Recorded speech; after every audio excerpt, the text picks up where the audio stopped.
since all of you are new to offer practice, which is fantastic, just to set expectations, this isn't like zip form training.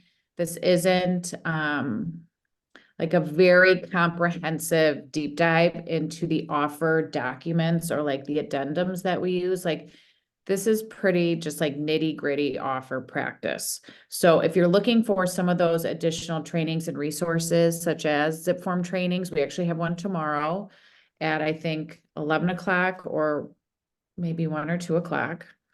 And if you need practice or want to really dig into offer documents, we have a ton of videos on YouTube that are underneath the contract training playlist where Steph Connard and Joan Reed kind of go through those, or they have gone through those in the past.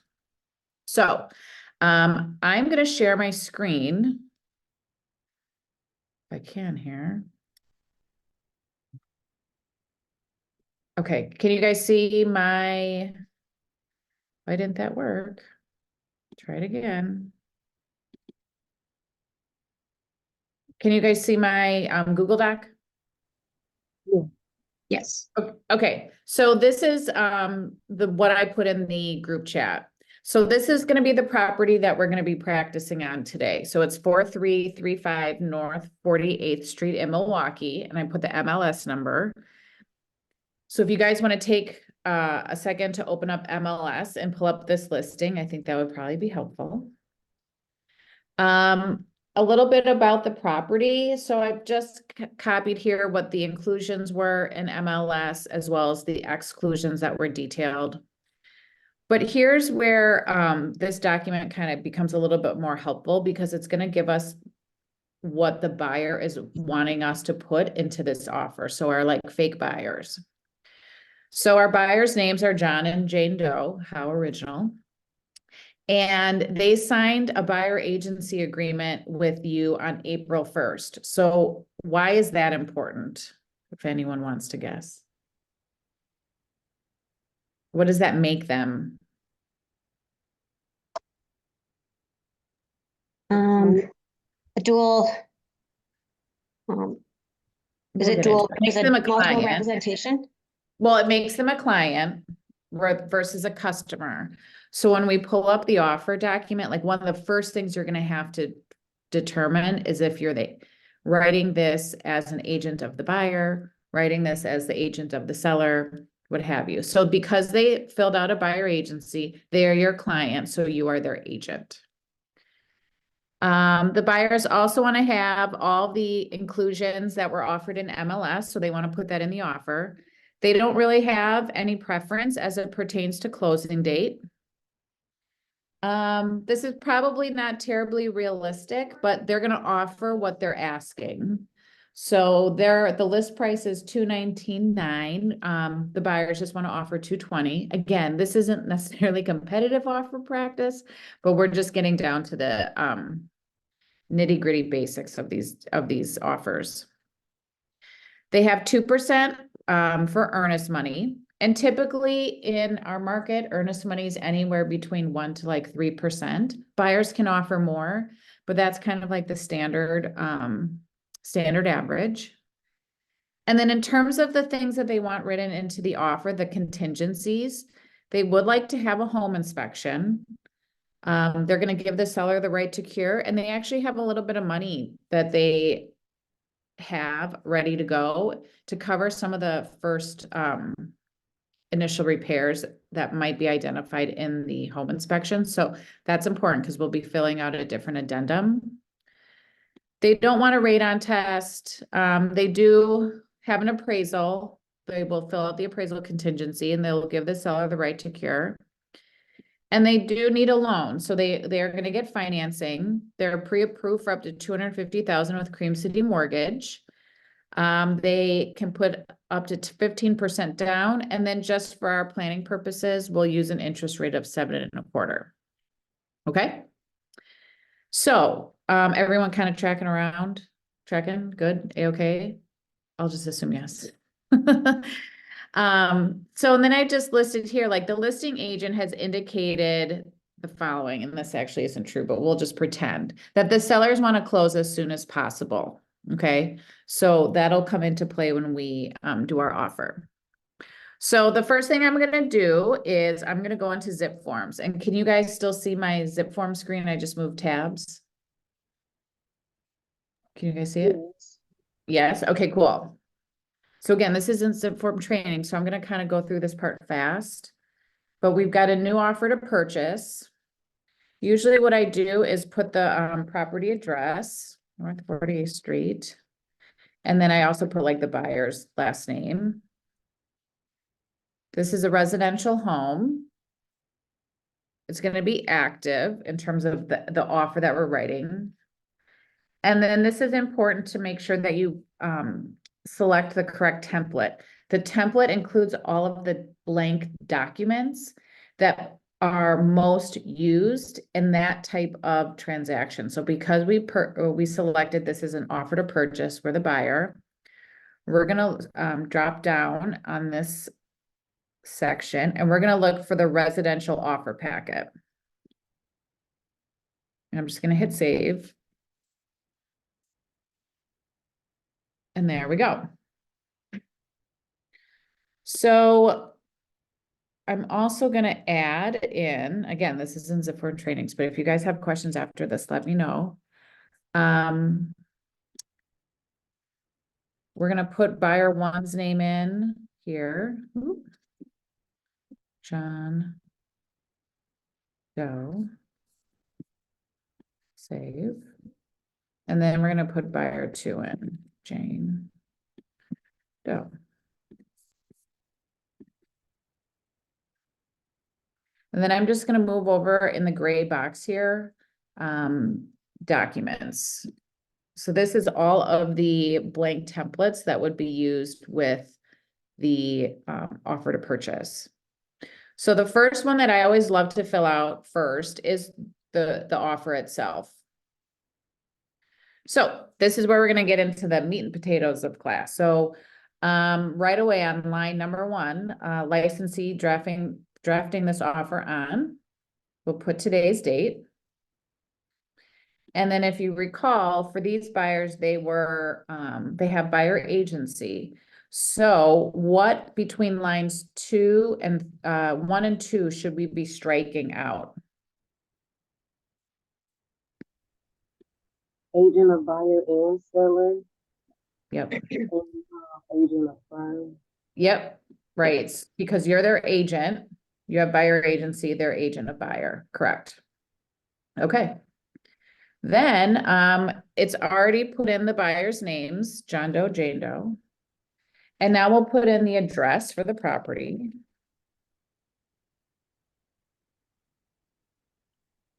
Okay. In line 6, this is where you would put, it says in the blank of blank. So it could be in the village of Grafton or the city of Waukesha or the town of Sussex, I don't know. So for our test offer or for our MLS listing, this is in the, and we can figure this out from MLS. The municipality, it's a city, so we're gonna put the city of, and this one's in Milwaukee. The county of, again, just put the county here, so this one's in Milwaukee. Okay.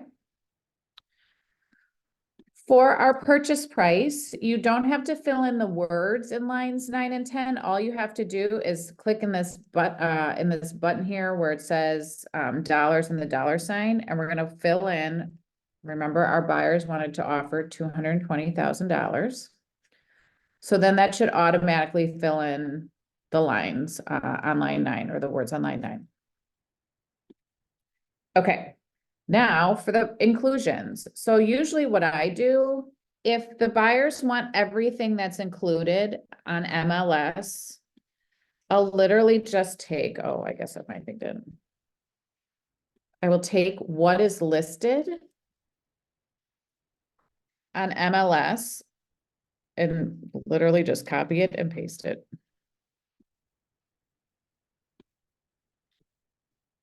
Okay.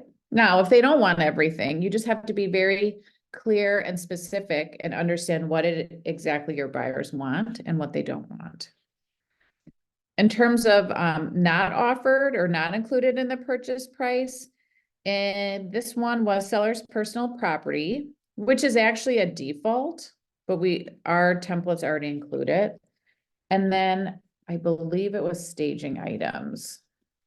Yep, so we'll just copy this. Okay.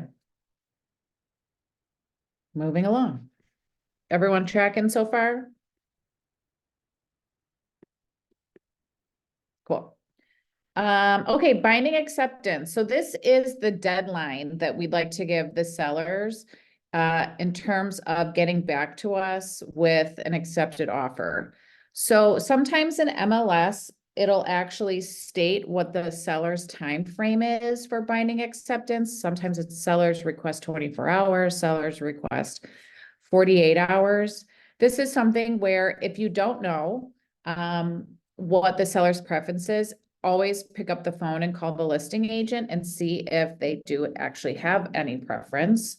But let's just say for our purposes today that they need 1 day, 24 hours. Ooh, hold on, I gotta check the chat. Okay.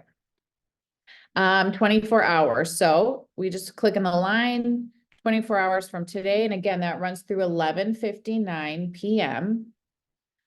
We'll put tomorrow, the 25th. And acceptance, again, acceptance means when both parties have actually signed the document, right? Not a verbal, we're accepting your offer. This is when both parties have signed and both parties are in receipt of that signed document. Okay, for closing, these buyers said that they were flexible with their closing date. The seller said they wanted to close as soon as possible. So usually what I would do, in that instance, I would call the lender. So in our case, Cream City Mortgage, and I would say, hello, Cream City, Jane and John Doe are going to be writing an offer on this property, and we'd like to close in, say, 30 days. Cream City Mortgage, can you accommodate that time frame? And if they say yes, great. If they say no, then we try to understand what is feasible, because usually it's that financing contingency that is the last thing to be satisfied. And sometimes that can take a little bit of time depending on a variety of things, like maybe appraisers aren't available, maybe the buyers haven't turned in all of their paperwork yet. So for our example today, let's say we called Cream City and they said, yep, we can do 30 days. So I use this website, Planet Calc. There's other ones too, that kind of help with this. But what I want to do is say, okay, say they accept our offer tomorrow, because we gave them 24 hours to accept it. Say they accept the offer tomorrow, and all of our deadlines would go into effect starting the acceptance date. So what's 30 days from tomorrow? Okay, so that's Saturday, May 25th. So we're not going to be closing on a Saturday. And I believe actually that Monday is a holiday. Monday, what are we, the 27th. So maybe we say, you know what, we're going to close on Tuesday, May 28th. So it's 30 days, give or take, because of the holiday.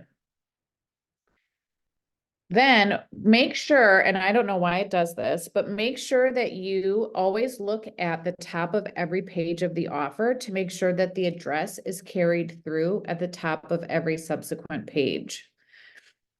So I'm just going to type Milwaukee here, Wisconsin.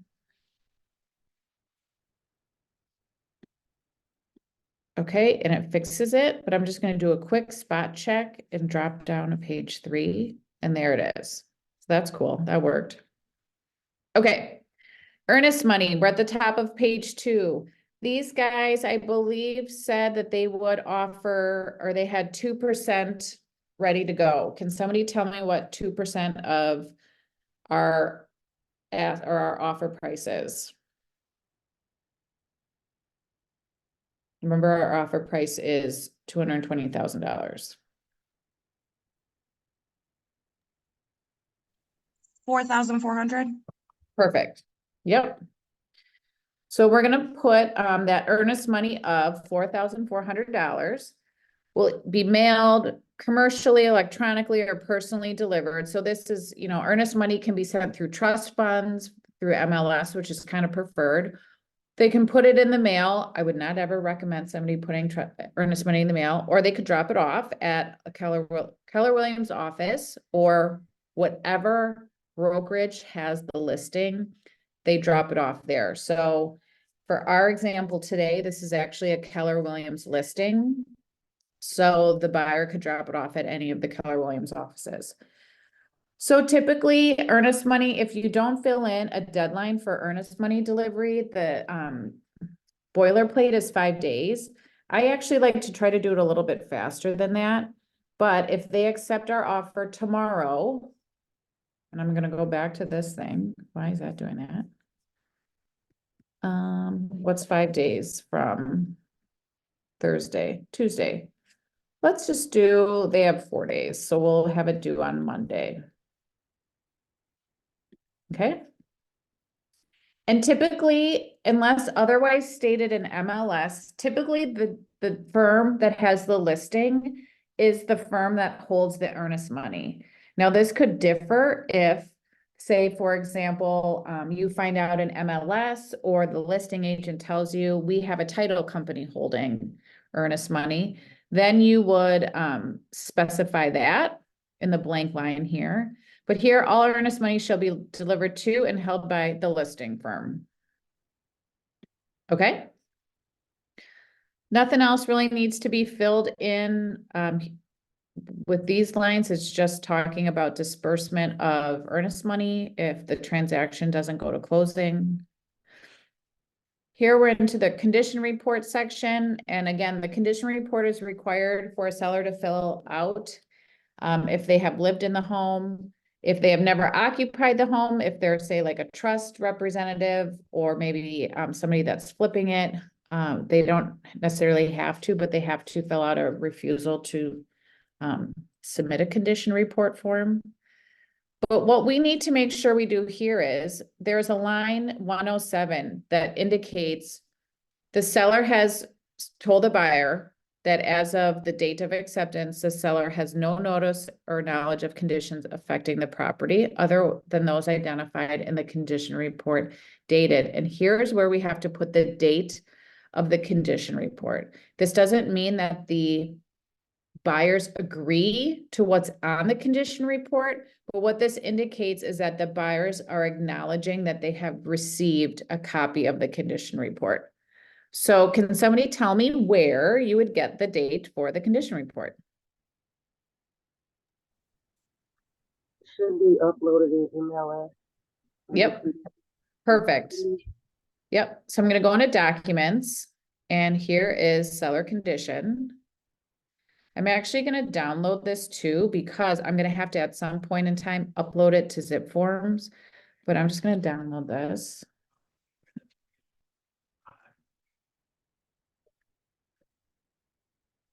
And here it looks like the date of the report is April 23rd. So I'm going to go back here. I'm going to put April 23rd and voila. Okay. Now, page 3, you don't have to fill anything out or make any modifications. These are just examples of what some defects might be. But now we get down into page 4, inspections and testing. So the first one right out of the gate is the home inspection on line 193. For our practice, we know that our buyers do in fact want to have a home inspection. So we're going to put an X here.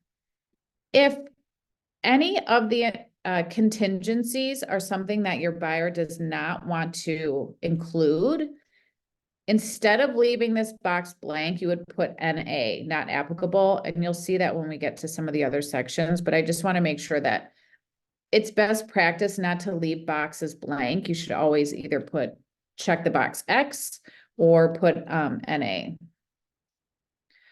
So for our practice today, we know that the buyer, again, wanted a home inspection and they were going to give the seller the right to cure. Because this is a pretty quick closing, we're going to close in like 32 days or so. Usually what I would try to do to make my offer more competitive is to try to condense the time frame with which the inspection would be take place, and then any negotiations coming out of that home inspection also need to take place by the date that we're going to put in this line. So typically, if left blank, it's 15 days, but in order for us to get to move along at the same pace that the rest of the offer is going to move along and close within 32 days, I'd probably put like 10 days here. And let's just make sure that that doesn't fall on a Sunday or a Saturday. It does. So what I'm going to do, I'll just do this. We'll make it 11 days.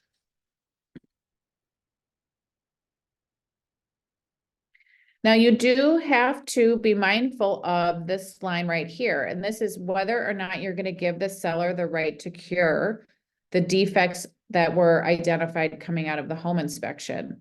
So in a competitive market, 99% of the time you give the seller the right to cure. If you don't put anything, the template or the default is the seller will have the right to cure. So we're going to put seller has the right to cure. And then we're going to put how many days after we give notice, how many days are we going to let the seller get back to us with whether or not they're going to do something. And if you don't put anything in this line on line 218, the default is 10. I usually do like 2 days. Reason being, while you're going through this inspection contingency, you should be having continuous updates and dialogue with the listing agent about what's happening. You can also use that time frame too to start negotiating if something needs to be fixed or if there might be a closing credit or a reduction in price. So usually by the time we get to this stage and a buyer is delivering notice of defect, it shouldn't be a surprise to the seller what's on that form. So the seller doesn't need and shouldn't need 10 days to determine whether or not they're going to do something. So I always put 2. Okay, moving along. I forgot what we said about radon. Okay, no radon. So the next testing contingency is radon. Our buyers don't want it. Just for folks' reference, a lot of home inspectors can actually do radon testing as well. So it's not terribly difficult for them to add on radon to the home inspection. So like logistically, it's pretty easy to do. But adding an additional test to the offer does make it a little bit less attractive. But again, our buyer said, we don't care. We don't need radon testing. So what am I going to put in box 227 here? NA. Uh-huh. Oops. Oops. Oops. Oh my gosh, what's happening? Okay. So because I've checked NA, I don't have to fill in anything else pertaining to that contingency. But now we get to the fun stuff, the financing commitment. So we know that they're going to get a loan, they're going to get a mortgage, and they've been pre-approved with Cream City Mortgage. In line 241 is where you would put the loan type. So the loan type would be something like 30-year conventional, 15-year conventional, FHA loan, VA loan. And I guess I didn't put in the practice scenario what type of loan, but we're going to do a 30-day or 30-year conventional. And then we have to get our loan commitment as described in this section within blank days after acceptance of this offer. So because we're closing in 32 days, I would probably give ourselves a week between when financing is due and when we close. So that would mean for us 25 days. Is everyone kind of tracking so far? Okay. Then this is also the section where I usually open up my mortgage calculator on my phone. And the one that I use most often, if you don't have it already downloaded to your phone, or have a calculator on your phone, mortgage calculator, I use Carl with a K, Carl's mortgage calculator. So I'm in my calculator and the first thing it asks me is, what is the property value? So that's really, what are we offering? What is the price of the home? And we're gonna be offering $220,000. If you recall from our offer practice sheet, our buyers are gonna put 15% down. So I'm gonna put that in my mortgage calculator. And they are using an interest rate of 7.25%. And again, if you don't know what the interest rate is at that time, pick up the phone and call the lender. They can certainly help you and give you an idea as to where things are tracking. Okay, so if I've got a purchase price of $220,000, we're putting 15% down. We've got a 7.25% interest rate. The dollar amount that we put in here in line 251, can somebody tell me, so this is the financing amount. Can somebody tell me what number goes in here? 1275 and 67 cents. No, but that does come up later. Oh, This is actually the loan amount. oh, with minus the 15% down. Yeah, so if we read the What- line, the financing selected shall be in an amount of not less than blank. So that's your principal amount, So 187. 187, yep. For a term of not less than blank years, amortize, I can't say that word ever, over not less than blank years. This is where you would look to see what kind of loan you're gonna have, right? So we've got a 30-year loan and it'll be over 30 years. If you had a 15-year conventional, it would go here. If you had an ARM, an adjustable rate mortgage that maybe was only 5 years, I don't know, you put it there. Now, this is where it's important that you make sure, like when you're presenting this to your buyers and they're reviewing the offer, that they understand what this dollar amount is here. So this, I'm just going to read it. Initial required monthly payments. Oh, sorry, I skipped a line. Initial monthly payments of principal and interest shall not exceed blank.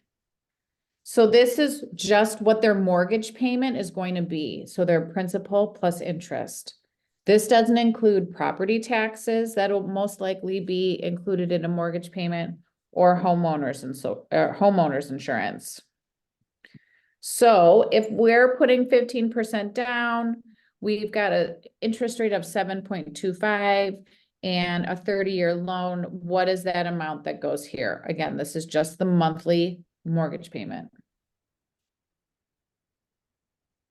That's the 1275, right? Yep.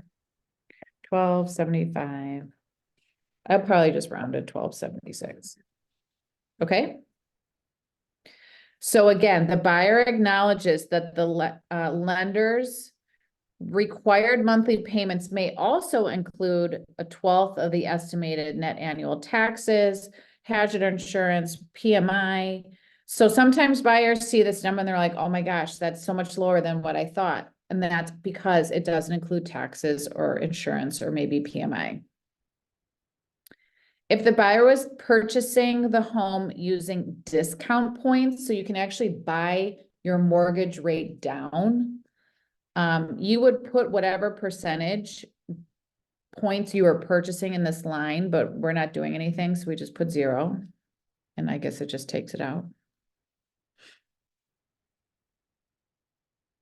Then down here is where we talk about the rate.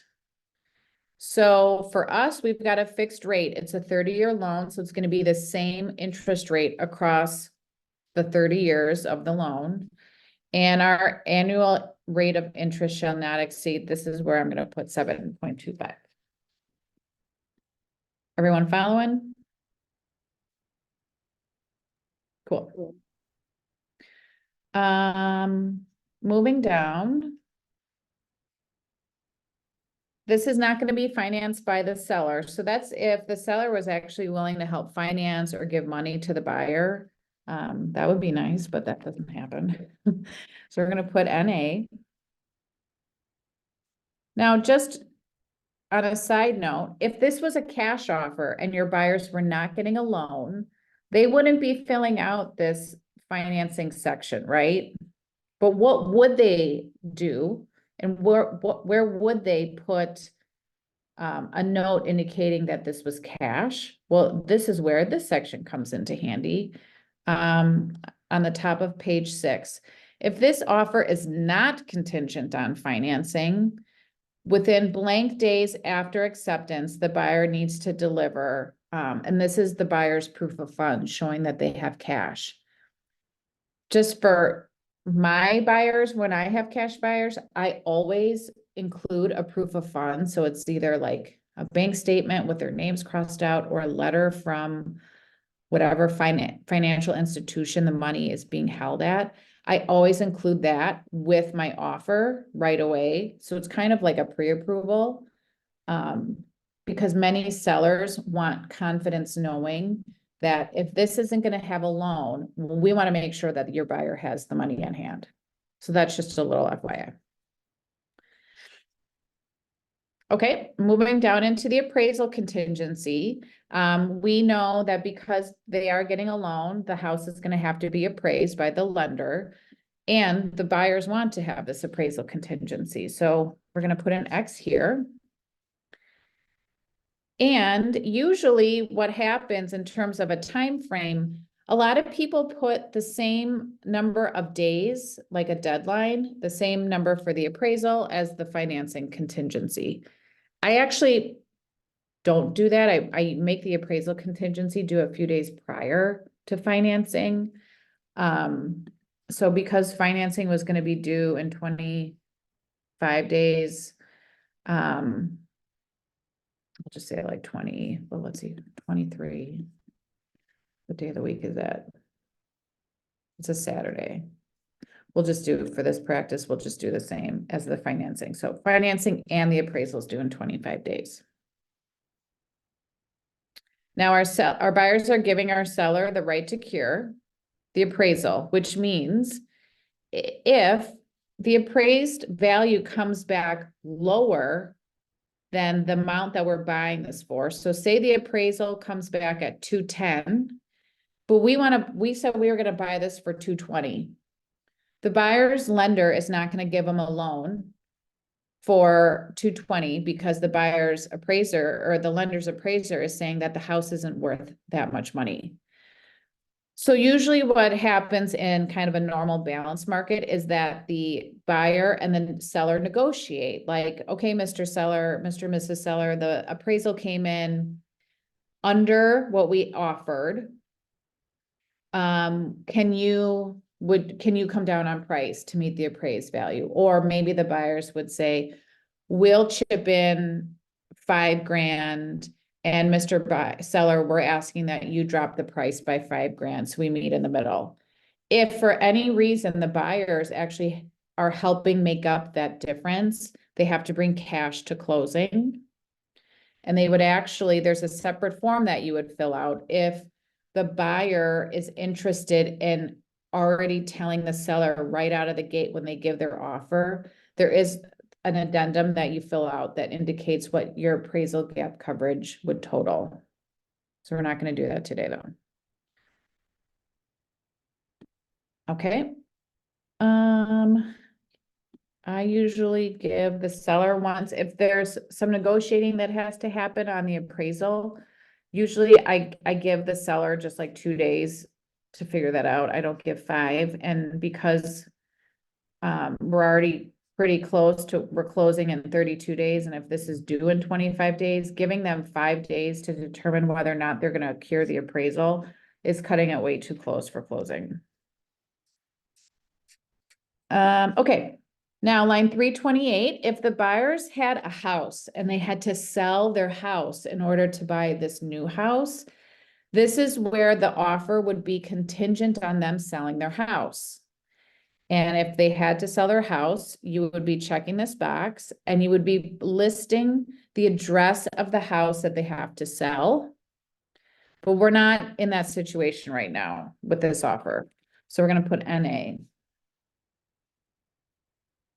A bump clause would be used in conjunction with a home sale contingency. So a bump clause meaning the seller could accept another offer, and if they do, they could bump this offer into the secondary position if the buyer can't provide financing or can't provide proof of a bridge loan in time. So we're not going to do that. This is going to be, we're submitting as a primary offer. A secondary offer would be, and you would know if you were going to be a secondary offer in conversations with the listing agent, but sometimes sellers are under contract and they see that the transaction might be going south and maybe it's not going to close. Maybe they're having a really tough time negotiating inspection cures or repairs. So a seller could say to their listing agent, hey, I'd be willing to accept another offer if another offer came in, and then we would kind of put that secondary offer to the side in the event this first one falls through. So we're not going to do that for this offer. We want to be number one. The next section is closing prorations. So this is where you try to determine how are things like taxes, assessments, any kind of expense, how are you going to prorate it? How are you going to split the cost up between the buyer and the seller? And typically what happens here is you check box 366, meaning that for taxes, we're going to use the tax amount from the previous year, and that's going to be prorated between the buyer and the seller, prorated daily. So the title company helps determine what this amount's going to be. So if we're closing on May 28th, the seller is responsible for setting aside money for taxes that represent the time period from January 1st through May 27th, the day before closing. So the seller is going to give the buyer a credit at closing for that amount of money, and that money goes into an escrow account. And then this buyer is responsible for paying taxes from May 28th, the day of close, through the end of the year, December 31st. So that's what this box is indicating. We're just going to use last year's taxes to figure out how we're going to prorate everything. If this was new construction and maybe taxes haven't been assessed yet on the new construction, you might be doing a different box. You might be using the sale price, or you might come back together at the end of the year and reprorate everything. But a lot of times it's just box 366. Kim, Yeah, while we're on the taxes part, I have a question. yeah. So, okay, I always check that box that you checked. Yeah.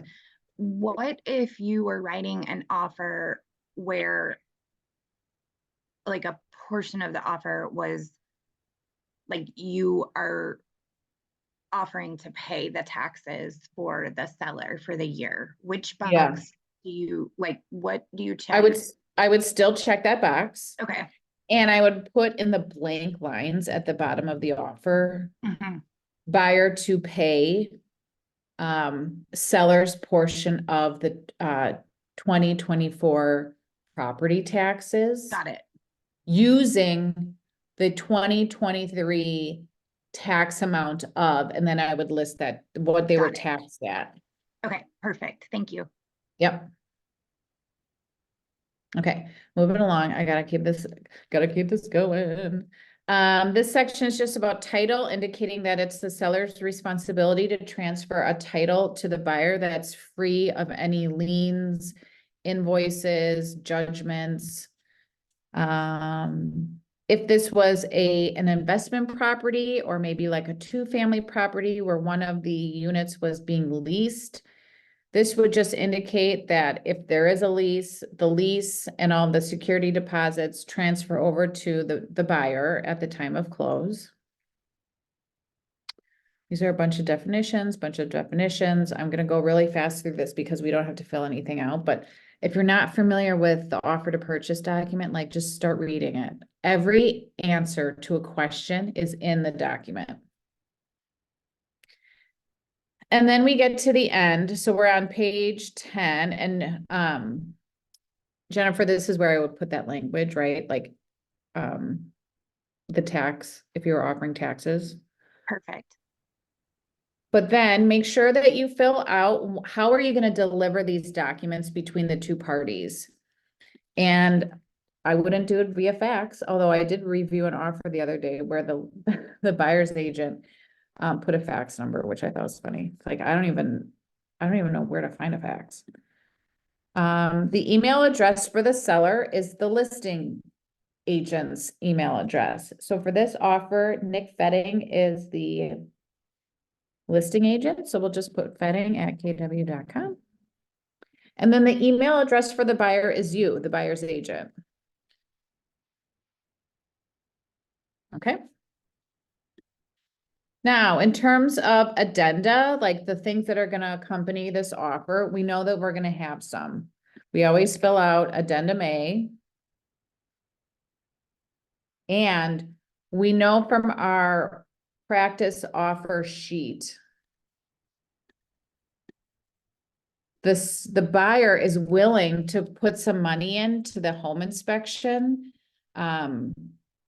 in order to cover the first $2,500 of repairs. So when you see something like that, or if you see that the buyer wants to cover a portion of the appraisal, we use addendum AC. So we'll get to that in a second. Okay, on the bottom line or last line on page 10, the offer is drafted by, you put your name and your brokerage. And that's it. You just make sure that your buyers' names are included in the respective areas where they would need to sign. And that's it. That's the offer. I know I went through that super fast. If you guys don't mind, I want to do addendum AC. So I'm going to go back to zip forms and I'm going to find addendum AC. Which one is this? That's addendum A. Here we go. And you guys, as you practice more and as you have more clients that are active and want to write offers, this does get easier and faster. When I wrote my first offer, I shouldn't say I think, I was like profusely sweating and it probably took me about an hour and a half, but I had somebody review it. So that's where you lean on your productivity coaches. You can lean on me. You can lean on the helpline. Any one of the compliance brokers. Always, especially for those first few offers that you're writing, have somebody review it just to make sure that you've got all of your ducks in a row and that you are representing your buyers as best as you can. Okay, so addendum AC. This is a newer document that went into effect last year, and it's got 3 main sections. It's got the inspection contingency, which for our practice today, we're going to use. It also includes the appraisal gap if buyers are willing to bring cash to cover the difference. It also includes an escalation. So say your buyers are putting in an offer and they're willing to put down or offer X amount of money, but they're also willing to go up in price if they have to because of competition. But for today's purpose, we're just going to focus on the inspection contingency. So here is addendum AC. Our offer was dated today, the 24th. Your buyer's name's already in there. 435 North Main Street, Milwaukee. That's the address. And here we go. Inspection contingency. So a lot of times, I shouldn't say a lot of times, it's becoming more common for buyers that want to have an inspection on the home, and every buyer should want to have an inspection, but some buyers are okay not doing that. But if your buyers want to have an inspection, it's more appealing to a seller if your buyer says, hey, I want the inspection, but you know what? I will pay for the first $2,500 of repairs that might be noted in the inspection report. After that amount of money, then Mr. or Mrs. Seller, we're going to negotiate. So why that's nice for a seller is that it shows that the buyer isn't necessarily going to nickel and dime them on any small repairs that might come up in the inspection. And again, the things that can be negotiated are true defects. So it's got to be something of structural issue, might cause safety issues. So it just can't be, the fridge looks old.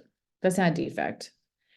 But for the inspection contingency where buyers are saying, you know what, we want to have an inspection and we have a little bit of money that we know we can make the repairs on once we take ownership of the home. This is where we put that in here. So the buyer agrees not to submit any notice of defects or amendment for repairs or replacement or a credit or even a price reduction under the inspection contingency in the offer, unless the cumulative estimated cost to repair or replace the defects identified exceeds blank. So again, our buyers told us, you know what, we've got $2,500 that we can use to pay for any repairs that need to be done. That happens after closing. So here, that's where we would put Mr. and Mrs. Seller. Anything over $2,500, we're going to be coming to you and asking to negotiate. If the buyer delivers a notice of defects and the seller's election to cure only applies to the balance of the items for which the cumulative cost to repair or replace exceeds the amount stated. So that just means the seller can elect to cure. Like say there's $15,000 worth of repairs. The buyer's willing to do $2,500. You take the difference, and that's what you're asking the seller to cure. Now, how do you come up with like the dollar amounts? You, as the buyer's agent, need to do your due diligence and work on behalf of your clients to get the right people back to the house to get estimates. So say, for example, the roof comes up in the inspection and it says that the inspector says, please have a roof expert come out. The roof appears to be at the end of its usable life. The buyer's agent should be working with the buyers to get a roofing company there to give us an estimate. Otherwise, you don't know what these amounts add up to. It's just happenstance. Like you're not doing your due diligence. So the parties may come together to agree on the cost. The estimates obtained or agreed upon are utilized only for execution and don't affect any seller's right to cure. Now, this is where this is also helpful. Like usually the buyer's the one that gets the estimates. You can give the seller the opportunity to get estimates as well. Sometimes sellers want that because they're thinking, oh, well, maybe Mr. Buyer knows that roofer and maybe that roofer is going to jack the price up to make this more advantageous for the buyer. I usually don't do that. I don't give the seller the right to do that. And then if for some reason, because again, that inspection contingency, and in our offer, we had 10 days, you have to have the inspection done within that amount of time. And then you also have to do all these negotiations and get those additional estimates within that amount of time. Sometimes that takes time, especially if you've got, like, I'll use the roofer again. The roofer can't get into the house for a week. If you need to extend the deadline for the inspection contingency, you would check this box.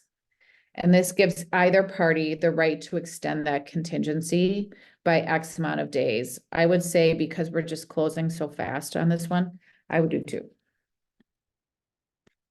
Okay. Now, we're not going to do the appraisal gap. We're not going to do the escalation clause. So that's it for this addendum AC. And I went through that really fast. But I want to, we only have a couple minutes left. I just want to say that the other document that we would need to fill out for this offer would be addendum A. We would need our buyers to sign the condition report. So that also gets included in your offer. And then we also need to include addendum S, the lead paint addendum, because this home was built before 1978. So there might be evidence of lead paint in the house. So all of those documents get signed and combined into one PDF along with your buyer's pre-approval letter. And in that one packet, you send that over to the listing agent as your offer.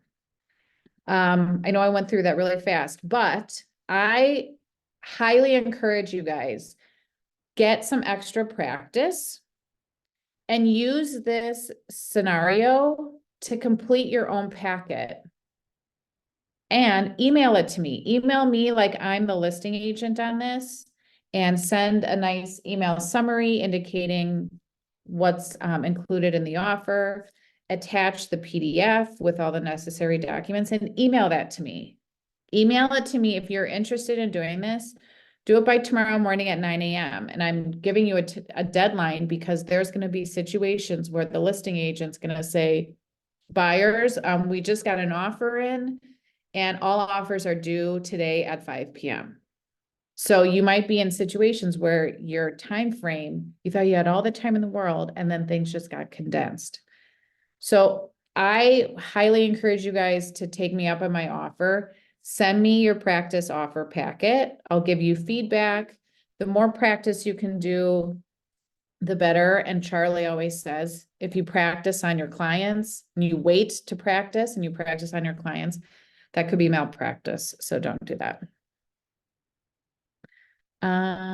Okay. I know I went through that fast. But does anybody have any questions?